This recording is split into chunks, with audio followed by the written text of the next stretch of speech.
Y vamos a comenzar con una clase, posiblemente nos va a llevar varios miércoles, acerca de los milagros de Jesús.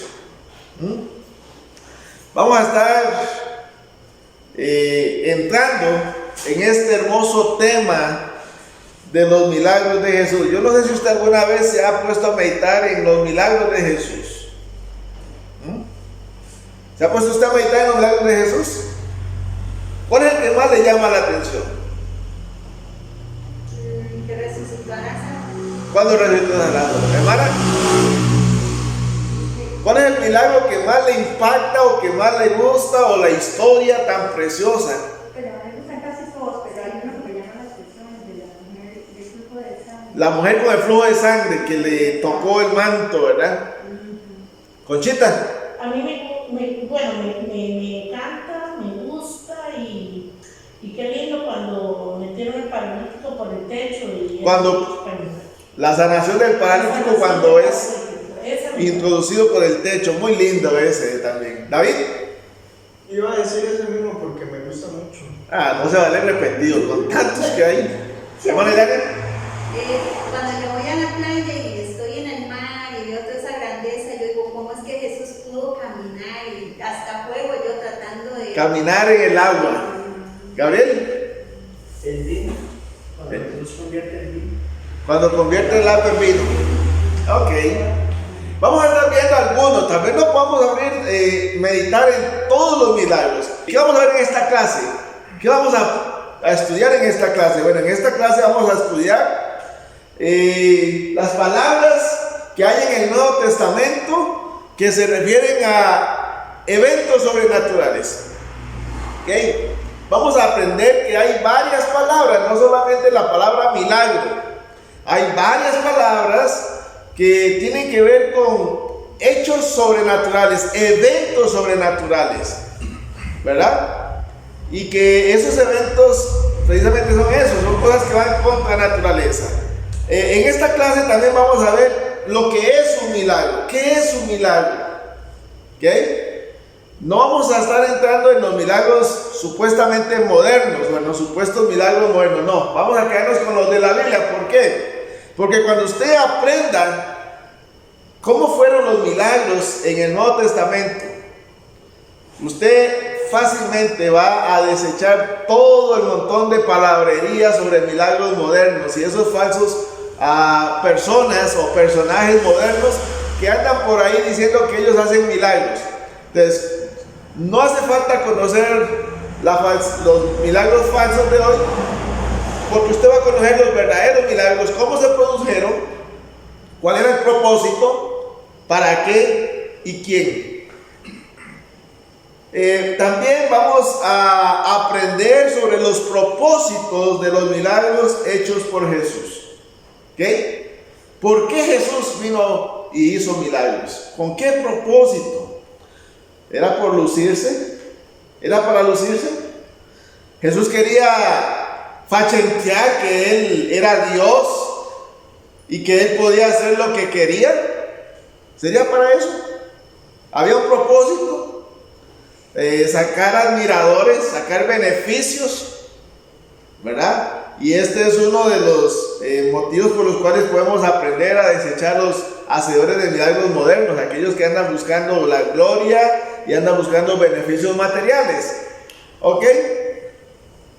Y también vamos a aprender las áreas en las que se realizaron esos milagros. O sea, en qué áreas se dieron este tipo o estos milagros de Jesús.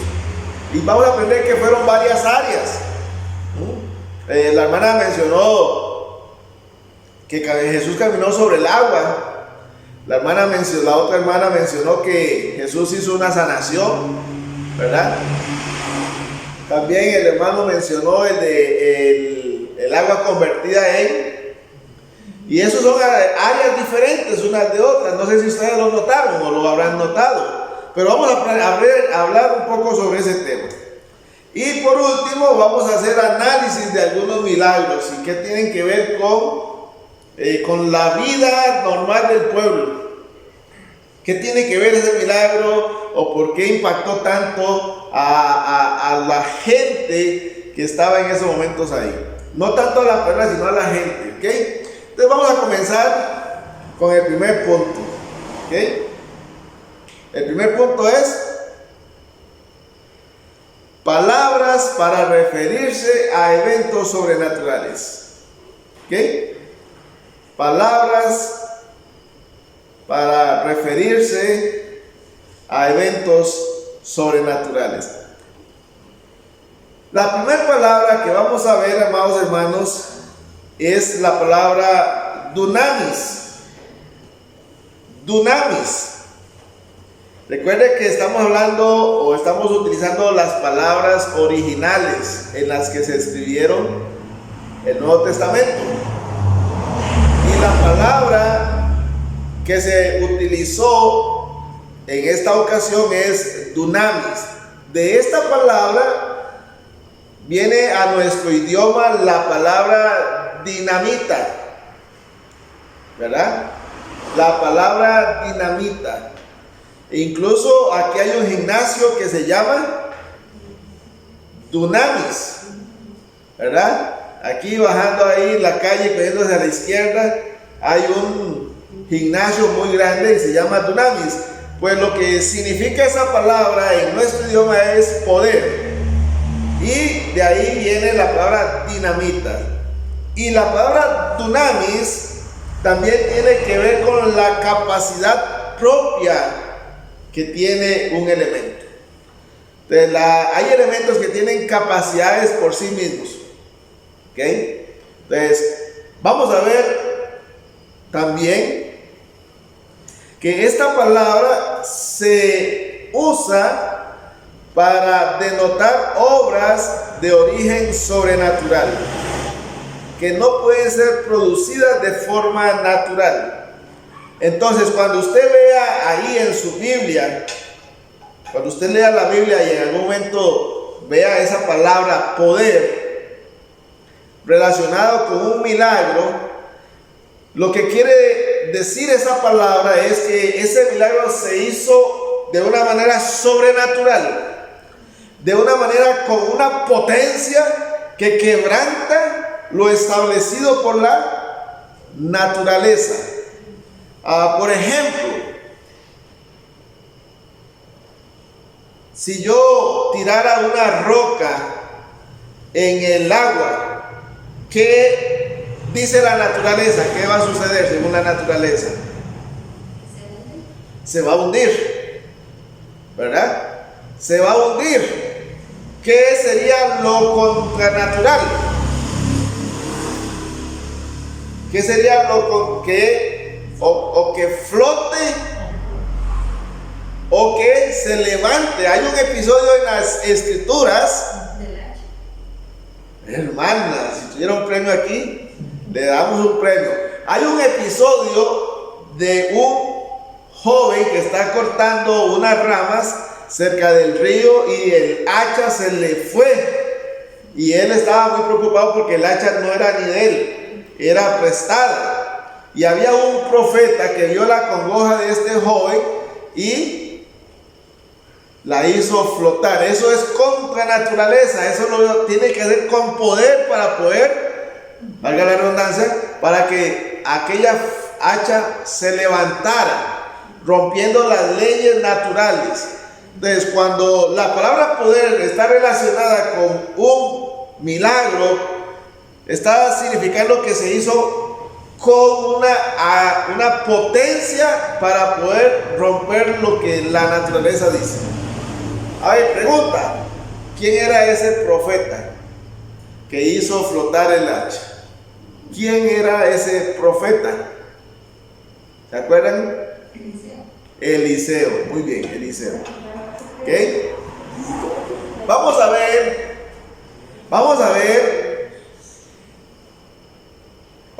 Mateo capítulo 7, 22. La hermana Ilania viene filosa. Sí, ya lo había leído, pero no me acordaba. Mateo capítulo 7, versículo 22. Y en ese texto vamos a ver cómo se aplica o se utiliza la palabra dunamis para referirse a milagros. ¿Ok? El que lo tiene lo puede leer. Muchos me dirán aquel día: Señor, Señor, ¿no profetizamos en tu nombre? Y en tu nombre echamos fuera demonios, y en tu nombre hicimos muchos milagros. Ajá. Y entonces les diré: nunca os conocí, apartaos de mí, hacedores de mal. Ok. Entonces, ahí Jesús está diciendo que, o está hablando de aquellas personas que dijeron: hicimos muchas cosas en tu nombre, hicimos milagros. Ahí la palabra milagros viene de la palabra dunamis. O sea, hicimos obras poderosas en tu nombre, pero la verdad es que no las hicieron. Ellos creen que las hicieron. Eso fueron unas obras fraudulentas, ¿verdad? Jesús está diciendo: no, ustedes no hicieron nada en nombre mío. Ustedes no usaron ese poder que yo usualmente doy. Así que ese montón de falsos hacedores de milagros hoy en día no tienen el verdadero poder de Dios. ¿Okay? No están haciendo nada contra la naturaleza, no están levantando paralíticos, no están sanando enfermedades, no están levantando muertos. Los hacedores de milagros modernos no están haciendo uso del poder de Dios, están usando otro tipo de poder que vamos a ver más adelante. ¿Okay? Vamos a leer ahora Hechos 2:22. Hechos 2:22. El que lo tenga lo lee, porfa. Dice: varones israelitas, oíd esas palabras. Jesús Nazareno, varón aprobado por Dios entre vosotros, con las maravillas, prodigios y señales que Dios hizo entre vosotros por medio de él, como vosotros mismos sabéis. Ok, ahí dice el apóstol Pedro que Jesús, él está hablando de Jesús a los judíos. Jesús acababa de ser muerto aproximadamente 50 días atrás. Esa misma gente es la que había dicho: crucifícale a Pilato, crucifícalo. Bueno, ahora Pedro dice que ese Jesús andaba haciendo ¿qué? Maravillas, prodigios y milagros, ¿verdad? O sea que estaba haciendo uso de poder. Ese Jesús que ustedes mataron, él anduvo entre ustedes, entre el pueblo, haciendo uso de poder. Y era un poder, amados hermanos, que quebrantaba lo natural, lo establecido por las leyes naturales. Y ellos no podían negarlo. Incluso vamos a aprender más adelante que los mismos enemigos de Jesús no pudieron negar los milagros que Jesús hacía, ¿verdad?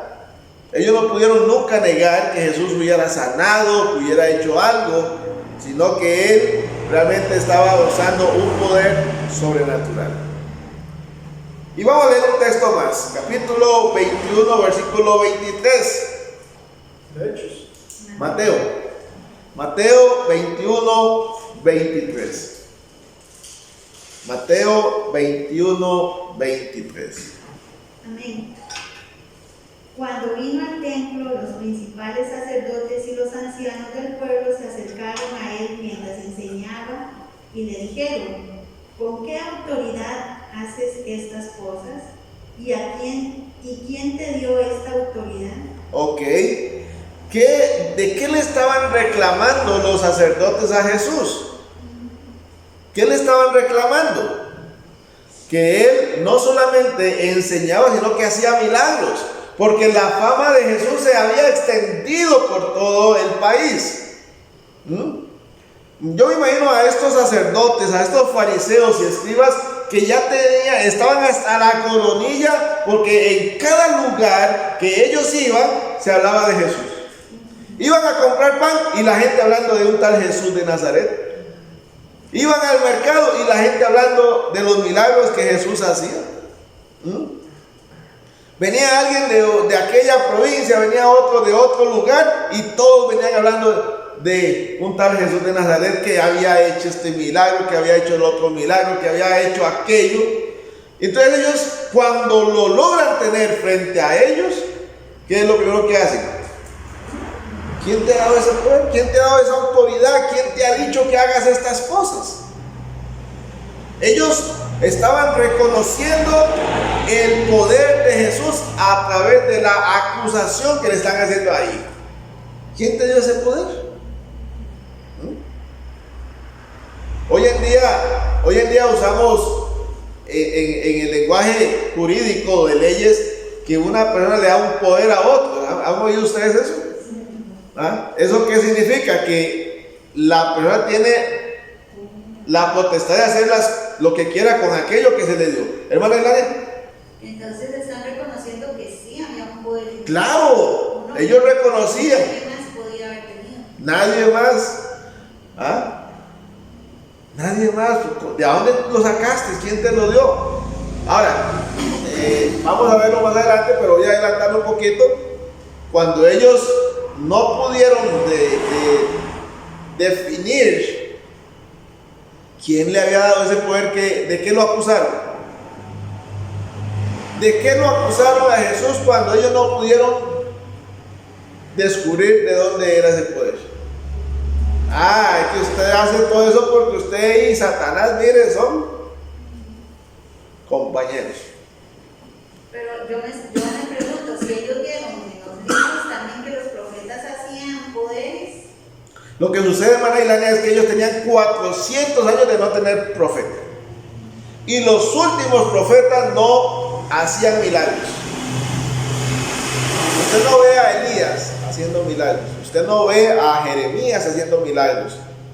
¿Quiénes hicieron milagros? Eliseo, Elías, Moisés. Pero Malaquías no se le ven haciendo milagros. Pero los hacían. No lo sabemos porque no están registrados en la O Biblia. sea, los otros sí los hacían. Los otros sí. Y que era parte de Dios y en Jesús no podían reconocer el poder. Sí. Aparte de eso, habían pasado 400 años que no tenían ni siquiera profeta y aparece primero Juan y Juan tampoco se le conocen milagros. Hasta que aparece un tal Jesús de Nazaret y ese es un alboroto. Entonces no podemos pensar que ellos estaban reconociendo, no podían negarlo, pero no podían identificar de dónde venía el poder que Jesús tenía. ¿Ok? Bien. Segunda palabra que se utiliza en la escritura para referirse a aquellas acciones sobrenaturales que violentan o quebrantan las leyes naturales. Es la palabra semeión. Semeión. Y se refiere a señal o una marca. Eso es lo que significa la palabra semeión. Así como dunamis significa poder o potencia, semeión significa señal o marca. Y esa palabra se utiliza para hablar de milagros o maravillas como señales de autoridad divina. Entonces, cuando usted lea la Biblia y aparezca la palabra en castellano señal relacionada con un milagro, significa que aquel milagro es una señal de que Dios ha dado autoridad. Vamos a ver algunos ejemplos.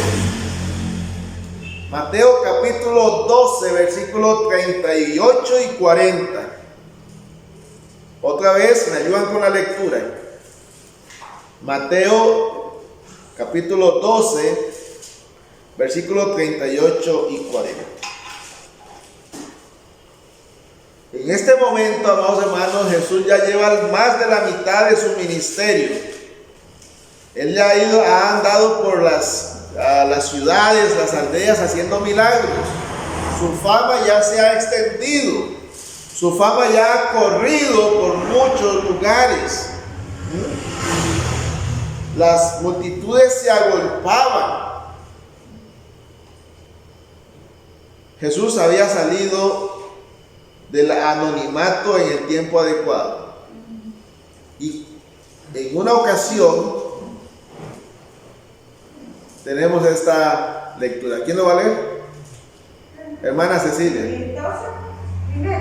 12, versículo 38 y al 40. Pero el 12 primero y Sí, primero el 12. dice, en aquel tiempo iba Jesús por los sembrados en un día de reposo. El 12 primero. Capítulo 12, versículo 38 y 40. Perdón. Entonces respondieron algunos de los escribas y de los fariseos, diciendo, Maestro, deseamos ver de ti señal. Y él respondió y les dijo, la generación mala y adúltera demanda señal, pero señal no le será dada, sino la señal por el profeta Jonás. Porque como estuvo Jonás en el vientre del gran pez 3 días y 3 noches, así estará el Hijo del Hombre en el corazón de la tierra 3 días y 3 noches.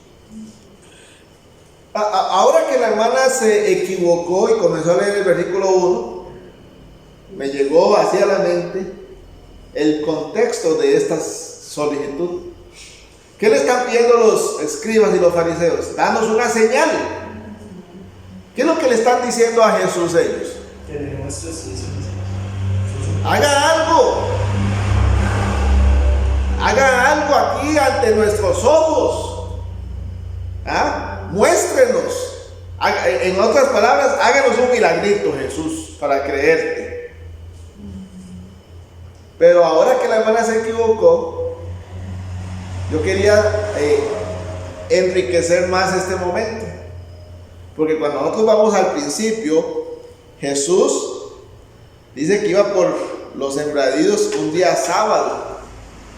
Y ese día sábado, sus discípulos, ¿qué hacen?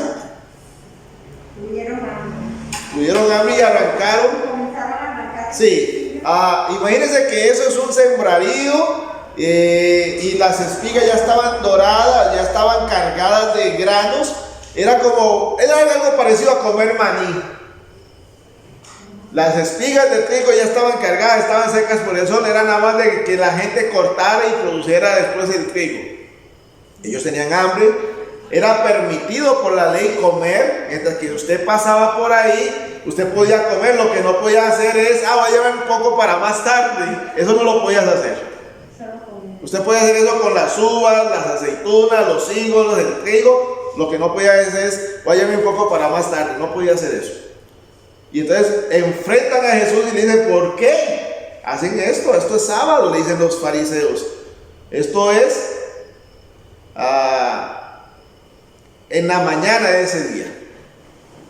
Así que podemos imaginarnos que en esos trillitos apenas por donde pasaba una persona, no solamente era un trillo por aquí, sino que como en el campo, un trillo por aquí, otros por allá, y hasta que llegan todos a la ciudad. Podemos imaginarnos a la gente caminando, pero nadie tocaba las siembras, a excepción de los discípulos de Jesús. Después, cuando llegan a la aldea, dice en el versículo, así rapidito, dice que en el versículo 9 dice que entraron a la sinagoga, fue a la sinagoga de ellos, imagínense esta gente caminando hacia la ciudad, buscando la sinagoga, porque era el día sábado y era el día en que ellos iban a aprender de las escrituras. Y ahí había un hombre con la mano seca. ¿Y qué hizo Jesús? ¿Qué hizo Jesús? Lo sanó. Ahora, ¿cómo lo sanó Jesús? Ven acá, vámonos ahí atrás. Voy a hacer algo contigo. ¿Usted cree que lo hizo así? ¿A escondidas? ¿Cómo lo hizo Jesús? Instantáneo, Eso, a eso voy, hermana Isabel. Jesús lo hizo públicamente. O sea, acaba de hacer un milagro. Y no lo hizo a escondidas, como escondiéndose que nadie nos vea porque es sábado, porque no, lo hizo abiertamente. Ahora, Hermano, y también fue instantáneo, o sea, no ajá, fue algo que se planeó durante semanas o vamos a hacer de aquí a un mes o de aquí a unos días, sino que fue algo así que salió y se dio. correcto, así es. Entonces,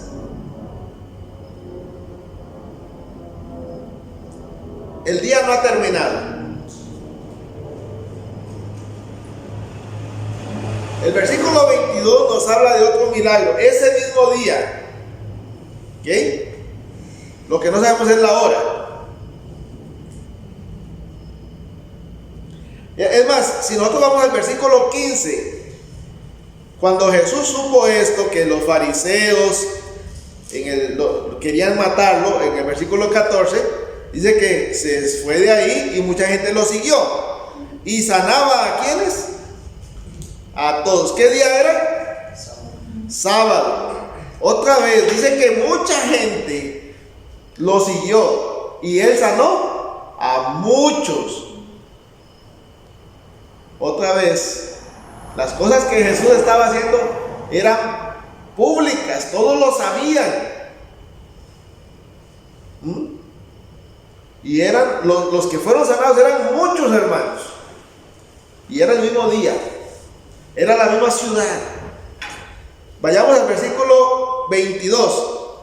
Dice que le llevaron un endemoniado, ciego y mudo, y lo sanó. ¿Ok? Ahí es donde lo acusan de que él y Satanás son uña y carne. Usted ya hace estos milagros porque usted y Satanás son amigos de la infancia y Satanás te está ayudando.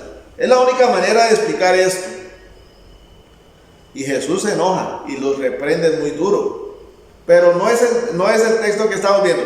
Por eso quise regresarme a esto y enseñarles un poco más con la equivocación, que no es equivocación porque todo lo hace Dios.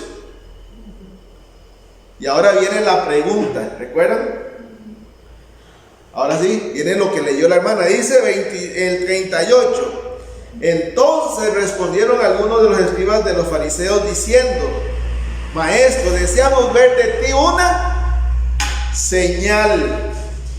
Queremos una señal tuya. Oiga, pero solo ese día, ¿cuántas señales había hecho Jesús? ¿Cuántas? ¿Cuántas señales a público, a puerta abierta había hecho Jesús y todavía querían más? Eran bien duritos, ¿no? Durillos es poco, hermana.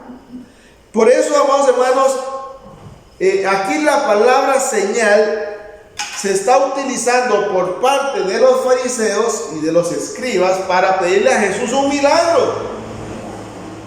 Pero estaban tan cegados, hermanos, que no podían enumerar todos los que tenían en las horas atrás de ese día. Bueno, aquí es un ejemplo, hermano, de cómo la palabra señal es un milagro. Danos un milagro. Danos un milagro. Vamos a leer, bueno, ya lo leímos, Hechos 2:22, pero también aparece ahí la palabra. Hechos 2:22 nuevamente. Sí, hermana, que lo tenga. Hechos 2:22. Varones israelitas, oíd estas palabras. Jesús Nazareno, varón aprobado por Dios entre nosotros, por las maravillas, prodigios y señales que Dios hizo entre nosotros por medio de él. Como vosotros mismos sabéis, Ok. ¿Ya terminó? Que ahí aparecen las cosas que Jesús hizo. Hizo maravillas, prodigios, señales, milagros. Ok. Entonces Jesús utilizó de eso que nosotros estamos viendo que es una señal. Para mostrar que él tenía autoridad divina. Y por último, vamos a ver la palabra teras. La palabra teras, en el griego teras, significa lo que nosotros entendemos como un prodigio.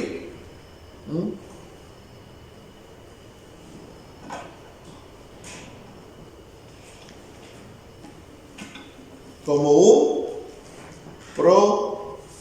prodigio. ¿Han oído ustedes esa palabra anteriormente? ¿Ah? Teras. Prodigio sí, pero No, teras es en el griego. Sí, y para nosotros es lo que entendemos como la palabra prodigio. Hermana Ilania, ¿decías algo? No, que prodigio sí he escuchado, pero teras no. Ok, díganos qué entiende usted como la palabra prodigio. Como una persona que tiene un talento sobresaliente. Exactamente, ¿verdad? Ese niño es un niño prodigio. ¿Por qué? Bueno, porque aprende a leer y a escribir desde los 3 años. O ese joven es un prodigio porque juega muy bien el fútbol, ¿verdad? O esa mujer es un prodigio porque hace hermosuras con la costura. Es una persona que sobresale. ¿Qué significa prodigio? ¿En qué caso se utiliza la palabra prodigio? Algo extraño que hace que el espectador se maraville. ¿Okay? Como cuando usted va al circo y aquellos dan vuelta en el aire y la gente hace sorprende a la gente. Si usted y yo lo hiciéramos, ahí caemos, ¿verdad? Ahí quedamos como una empanada en el suelo, ¿verdad? Hechos trizas. Pero aquella gente tiene el prodigio, el arte.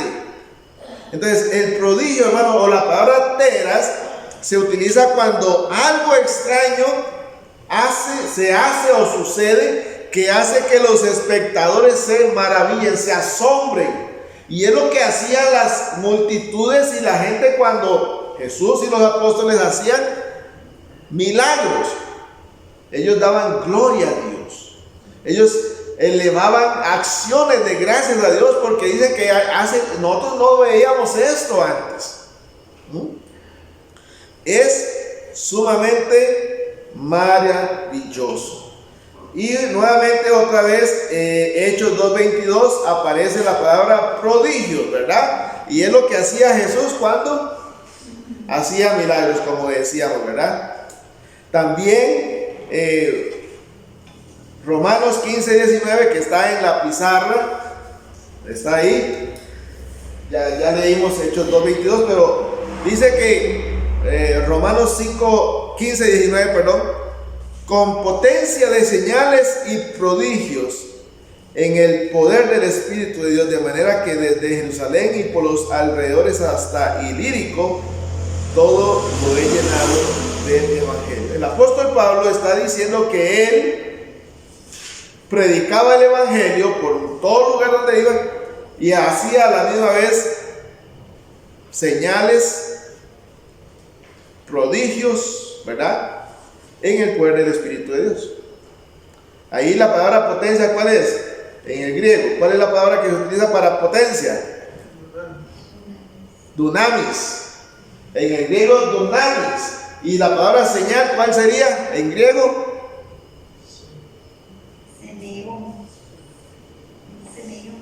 semeión. Exactamente, muy bien. Y la palabra prodigio sería teras. Eso, hermanos, es importante que nosotros lo entendamos, que en la escritura se mencionan diferentes o se utilizan diferentes palabras para referirse a eventos sobrenaturales que violentan la ley de Dios. Que violentan la ley de la naturaleza por el poder de Dios, ¿verdad? Así que cuando Jesús puso el pie en el agua, lo normal era que él se hundiera, como le pasó a Pedro. Pero como Jesús tenía poder, podía quebrantar la ley de la naturaleza. Y así sucesivamente. Cuando Jesús sanó a la suegra de Pedro, ¿Cuál fue el milagro? ¿La sanó? ¿Pero de qué? ¿Y cómo? ¿En dónde violentó Jesús la ley de la naturaleza?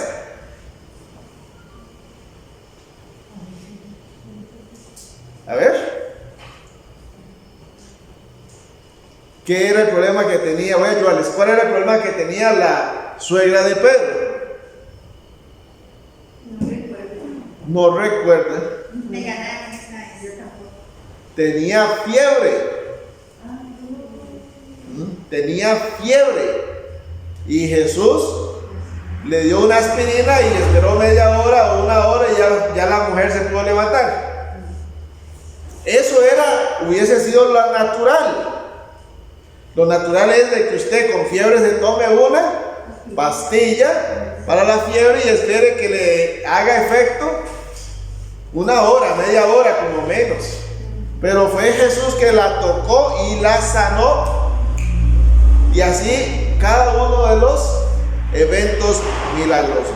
Vamos a quedar hasta aquí el día de hoy y la próxima semana vamos a ver lo que es entonces un milagro, y si avanzamos pues vamos a ver un poquito más. Que Dios les bendiga, gracias por acompañarnos y nos vemos la próxima semana con la continuación del estudio.